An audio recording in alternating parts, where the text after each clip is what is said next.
Jadi pada tanggal beberapa hari yang lalu saya menerima surat pemberitahuan dimulainya penyidikan atau istilahnya itu SPDP.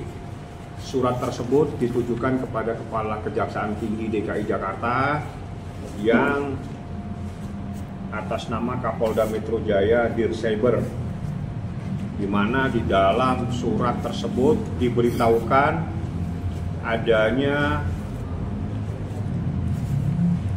dimulainya penyidikan terhadap dugaan tindak pidana intersepsi.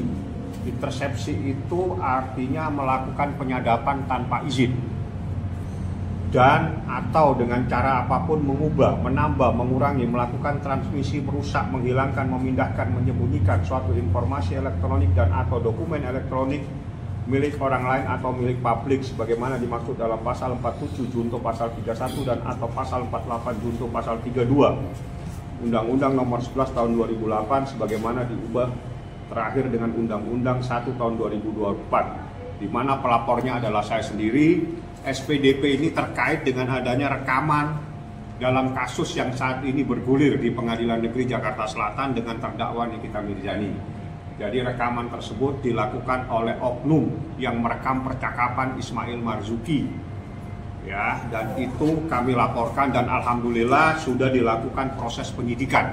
Artinya dengan adanya proses penyidikan maka patut diduga dokumen-dokumen yang ada di dalam perkara yang saat ini disidangkan atas nama terdakwa Nikita Mirzani maupun Ismail Marzuki patut diduga itu adalah dokumen yang melanggar hukum.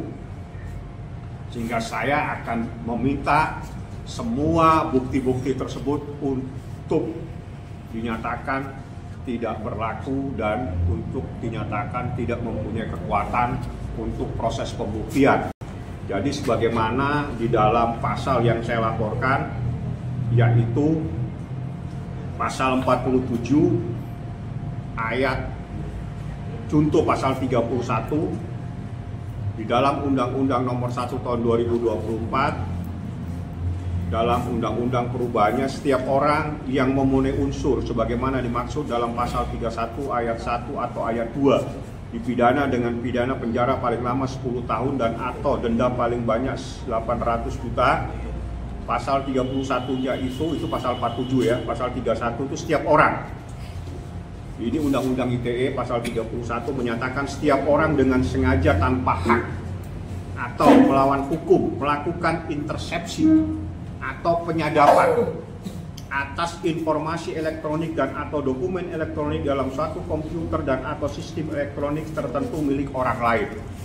Pasal 2, 31 ayat 2, setiap orang dengan sengaja dan tanpa hak atau melawan hukum melakukan intersepsi atas transmisi informasi elektronik dan atau dokumen elektronik yang tidak bersifat publik dari, ke, dan di dalam suatu komputer dan atau sistem elektronik tertentu milik orang lain, baik yang tidak menyebabkan perubahan apapun maupun yang menyebabkan adanya perubahan, penghilangan, dan atau penghentian.